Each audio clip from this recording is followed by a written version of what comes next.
Estás escuchando Es la Mañana de Guadalajara.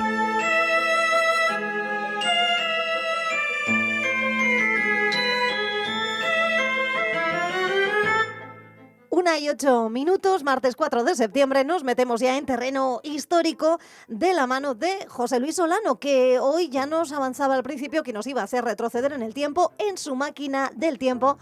Pues yo creo que bastante, hasta los albores quizá de los comienzos de la población y de la civilización aquí en Guadalajara. José Luis, buenos días de nuevo. Estamos aquí preparados para dar una nueva vida o a insuflarle nueva vida a estos capítulos dedicados a la historia en Es la Mañana de Guadalajara. Sí, te cuento el porqué. Hoy vamos a hablar de los celtíberos, como ya hemos avanzado. Y es que hace apenas 3 semanas ha finalizado en la localidad de Olmeda de Coveta un nuevo ciclo de excavaciones para sacar a relucir el caso celtíbero que hay ahí en el paraje conocido como Peña Moñux. Pero ¿qué sabemos de los celtíberos? ¿Quiénes eran? ¿Es cierto eso que todavía mucha gente está convencido que era así, que los celtas vinieron por el norte, los íberos por el sur? Aquí hicieron una nueva raza que se llama celtíberos, que es la raza primigenia más o menos autóctona de España. Pues no del todo. Pero enseguida lo vamos a ver porque ya mismo nos vamos a Celtiberia.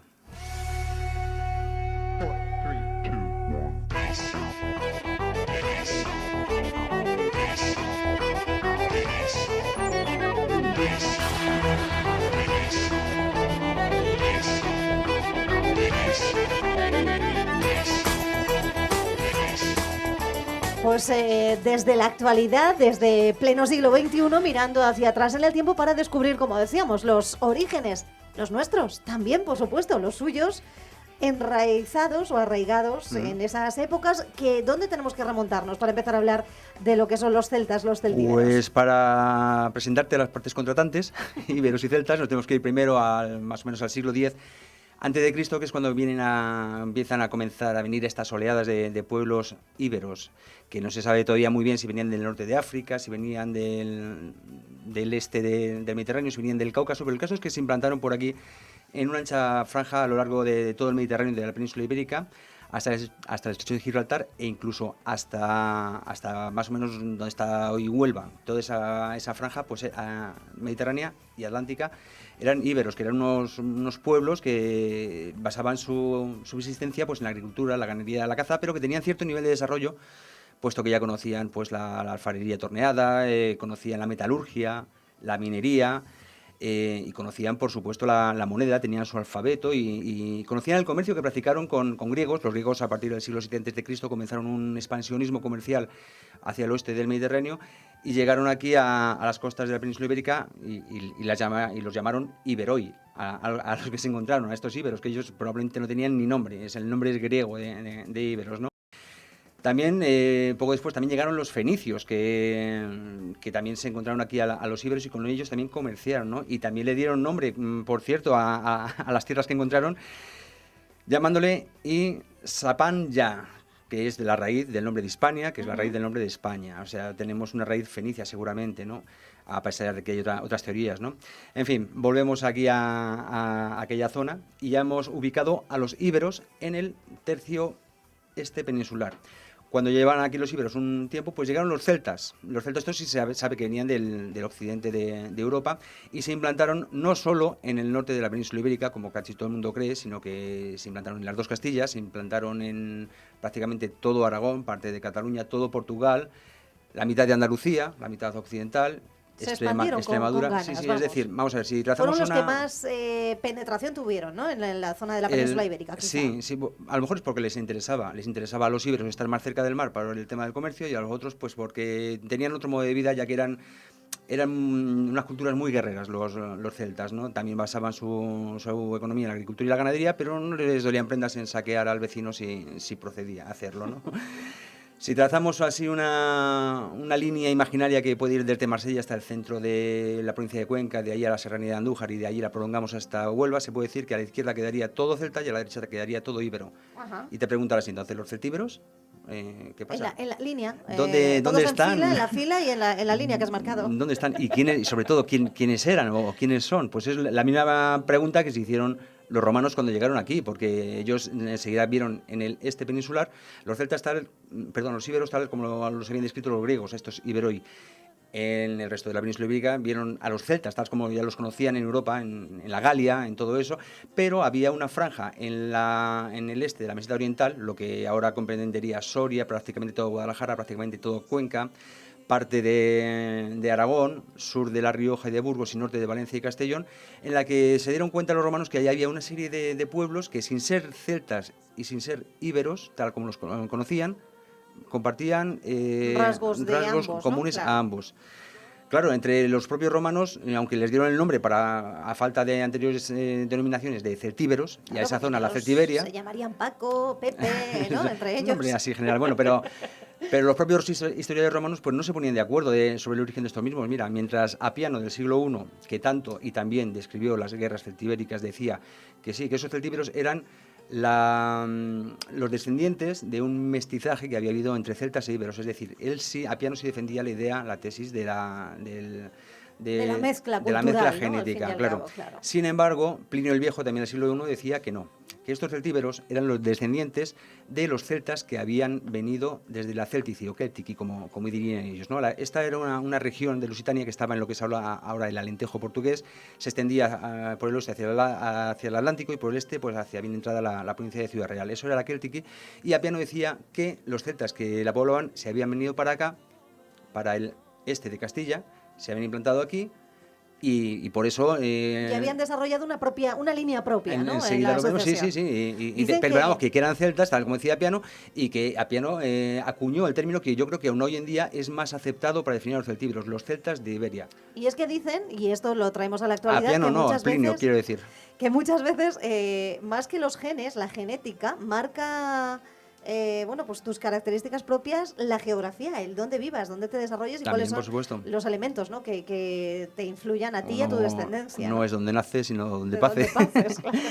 Bueno, ¿qué es lo que había pasado entonces? Había habido mezcla genética, eran celtas, eran tal, bueno, pues Los sucesores. enseguida lo vemos. Probablemente en las noches frías sorianas, pues los escarceos amorosos entre vecinos, pues se darían, pero no se puede decir que se generara un nuevo grupo étnico formado por la mezcla genética de íberos y de celtas. Lo que sí ocurrió fue que los celtas se dieron cuenta de que sus vecinos tenían en algunos aspectos más desarrollados y se fueron poco a poco, a lo largo de sus 2 o 3 siglos de existencia, sometiendo a una hibridación cultural, es decir, fueron adquiriendo elementos de la cultura material propia de los íberos, como puede ser el torno de alfarero, como puede ser el alfabeto, como puede ser la moneda, como puede ser, como lo sería en el futuro, pues incluso la organización ciudadana, ¿no? Porque en un principio los íberos se regían por una élite aristocrática y militar que regía las ciudades, mientras que los celtas pues le dan más importancia a la tribu, al Que venían clan, ellos más, a la más- familia.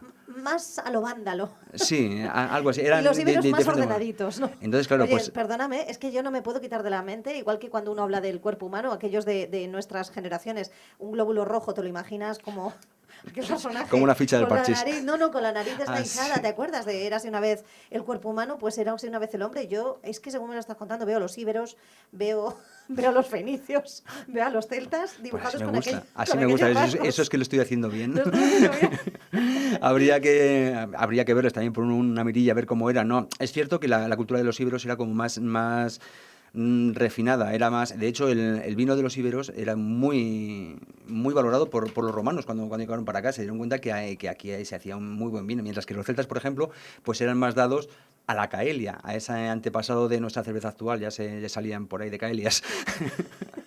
Pero que sí, en definitiva lo que hicieron fueron los celtas de Iberia, estos celtíberos, fueron adoptando una serie de elementos los que más le convenían, como por ejemplo, sin manejo, la falcata, esta mortífera arma íbera, que es como una espada de filo curvado hacia adelante, que se va ensanchando y que tenía un poderío destructor tremendo, ¿no?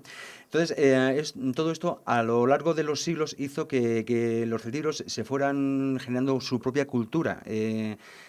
Seguramente ya ni se planteaban si eran celtas, si eran íberos. Seguramente que ya en los últimos años previos a la conquista de Hispania por los romanos, ni se planteaban si eran celtíberos, eran, por ejemplo, pues arébacos, o eran numantinos, como en Numancia. De todas formas, no tenían tampoco la necesidad de etiquetarnos y de todo ponerlo con un nombrecito como tenemos ahora. Simplemente conocían su valle, conocían su clan, su cultura y se desarrollaban ahí. Entre estos celtíberos, pues ya te digo que poblaron esta zona que hemos descrito. Y aquí en Guadalajara, pues estuvieron por diferentes puntos, por supuesto, en el señorío de Molina, lo que es ahora el actual señorío de Molina, en la zona de la sierra también, por Atienza, por Latance, Carabias, la Olmeda, muy próximos a Tiermes, donde están aquellas famosas ruinas arévacas de Tiermes, que después sería la Termancia romana, después de la romanización. Digo arévacas porque estos celtíberos se distribuían en diferentes pueblos a su vez, que lo único que les diferenciaba era el dominio territorial. Estaban los pelendones, los lusones, los titos, los velos y los poderosos arévacos, mucho más expansionistas. ¿Esto qué significa? ¿Que convivían todos juntos? No, sino que, por ejemplo, en Atienza, pues primero hubo, creo que eran lusones y velos, que después fueron desplazados por los arévacos y se vinieron más para la zona del señorío de Molina, para la Sierra del Ducado. De hecho, todavía hay quien defiende, yo creo que es bastante acertada esta conclusión, pueblos como Luzón o Luzaga, esos nombres provienen de que aquella fue una zona de lusones. Entonces todavía nos llegan esos ecos en el ámbito toponímico y bueno, digo yo que también con los restos, ¿no? que a través de la arqueología se van encontrando. Enseguida vamos a hablar de ellos porque es súper interesante. Pero ya digo que no solo estuvieron en la sierra, estuvieron también por la Vega del Tajuña, estuvieron por Humanes, estuvieron por la Vega por la Vega del Henares, estuvieron por la Vega del Jarama. Y más o menos yo creo que la frontera, digamos, de la celtiberia aquí en Guadalajara estaba más o menos por donde nos encontramos nosotros. Aquí éramos medio celtíberos o medio carpetanos. Carpetania, digamos... Lo que pasa un poco con la Alcarria y la Campiña, que la tenemos algo por aquí así, también, yo me supongo que, ¿no? pues que toda la zona ya de Azuqueca hacia Mondéjar y todo eso ya estaba rozando con la Carpetania, que era, a su vez, los carpetanos eran celtas, sin influjo íbero. Entonces ya te digo que la linde estaba, pero lo mismo, a ver, los nacionalismos es un mal invento desde mi punto de vista del siglo XIX, y ellos no decían hasta aquí llega Carpetania y aquí comienza Celtiberia, no, simplemente todas estas conclusiones, estas localizaciones de los pueblos, las realizamos en base a dónde se han encontrado los restos de los unos o de los otros. No, los unos, no estamos hablando de los unos, con H. De íberos o celtas o celtíberos. Entonces, como te decía, pues en la zona del señor de Molina hay muchos. Está, por ejemplo, en Herrería, el famosísimo castro del Ceremeño, que ahí se han encontrado, o este que se ha estado excavando en Olmeda de Coveta.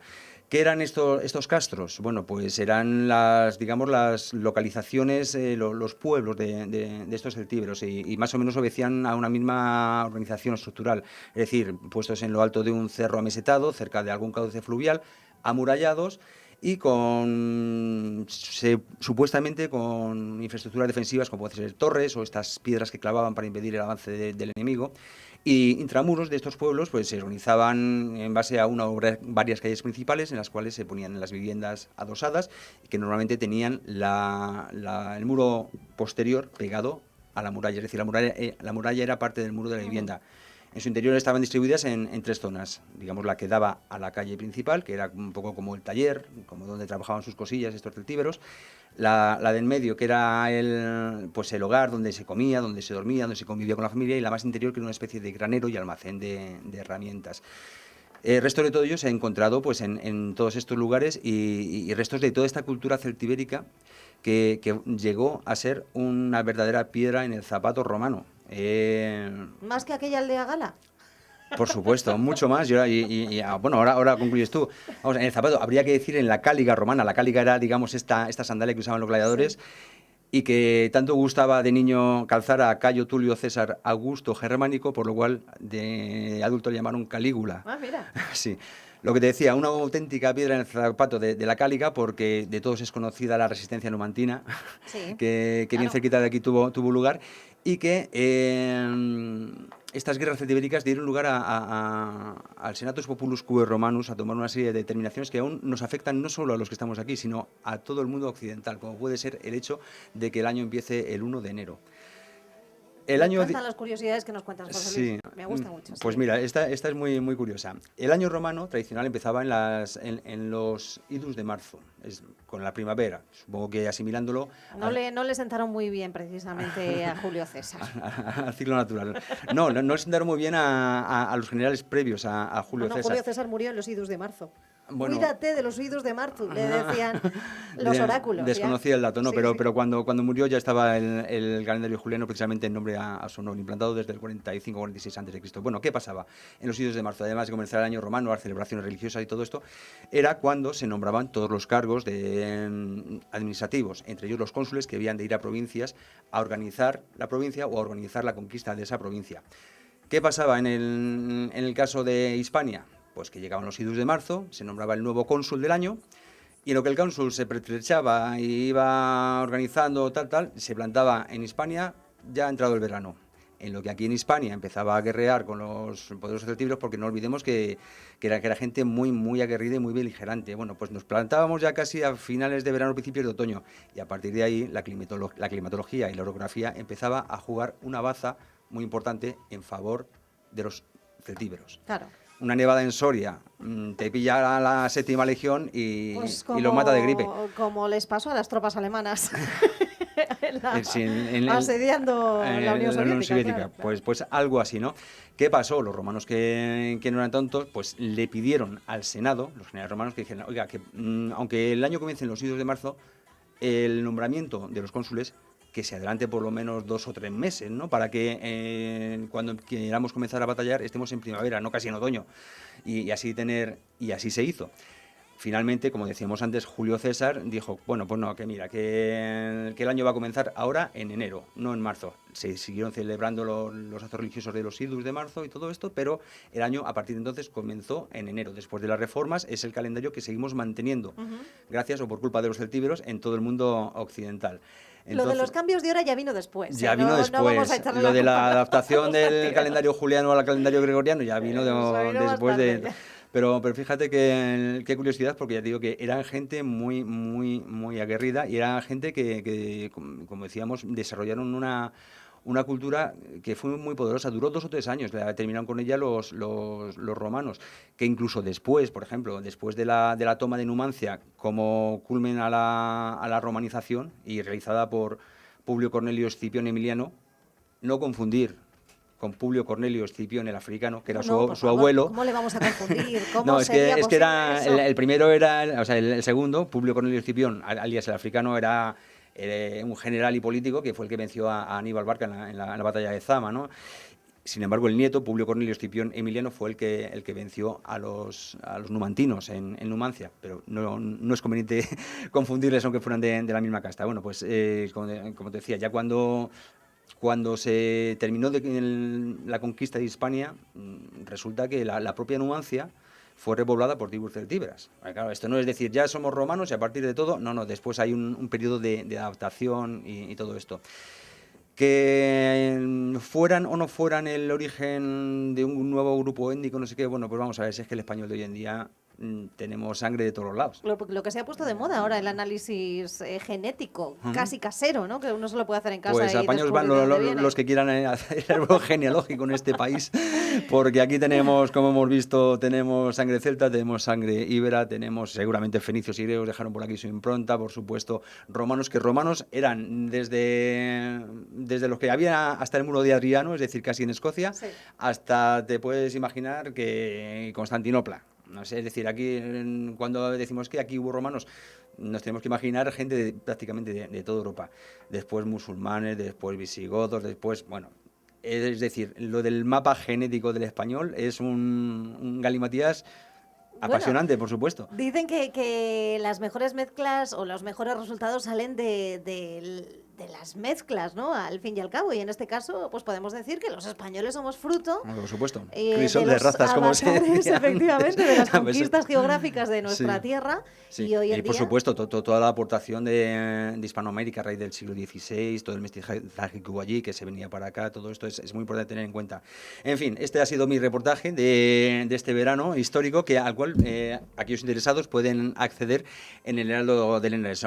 Con poner el Heraldo de Henares Celta ya les sale este reportaje en el cual explico todo esto y muchas más cosas de una manera más pausada, más relajada, y que por supuesto, a mí, como sabes, me encanta hacer este tipo de investigaciones históricas, me lo paso pipa, pero esta en concreto no habría sido posible sin la ayuda de un gran historiador y un gran amigo como es Francisco Javier Barrios, a quien muchos de nuestros oyentes todavía recordarán por aquella serie de Historia de Guadalajara que hicimos hace 3 años, sí, y que, bueno, pues como sé que le va la marcha, él y es un erudito en plan celtíberos y celtiberia, pues bueno, no ha importado darle la brasa a estas vacaciones, a él no le ha importado atenderme, y para celebrarlo después nos hemos tomado unas caelias. Así que Qué bien. desde aquí, Fran, muchísimas gracias por tu ayuda y por todo lo que aprendo contigo cada vez que me hablas de celtas y de historia en general, que para eso te encanta tu oficio. Antes precisamente de las vacaciones del mes de agosto, el alcalde de Olmeda de Coveta, Juan Antonio Calvo, ya nos daba pues un poco casi en primicia, ¿no? A Es la Mañana de Guadalajara, hablando de sus fiestas, de las fiestas de ese Sí. municipio,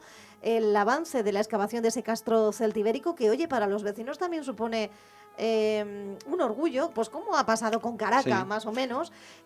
Por cierto, que también me llama la atención que este castro ha sido, yo creo que promovido y realizado por la UDIMA, la Universidad a Distancia de Madrid. Ellos se lo han sacado y el ayuntamiento ha patrocinado, digamos, estas excavaciones, ¿eh? Sí, pero que, bueno, que digo que me hace especial ilusión porque Sí. fue en aquella universidad donde hice primero de periodismo. Ya después me fui a la Rey Juan Carlos, pero yo comencé la carrera allí en la UDIMA. Y por eso cuando lo leí digo, pues mira, qué apañados. Qué apañado, qué aparente, nos ha quedado todo. Bueno, pues espero que les haya gustado este repaso por la historia de los celtíberos y también, por supuesto, las curiosidades de nuestra provincia, porque esto continuará en los próximos días. Gracias, José Luis. Gracias, Mónica.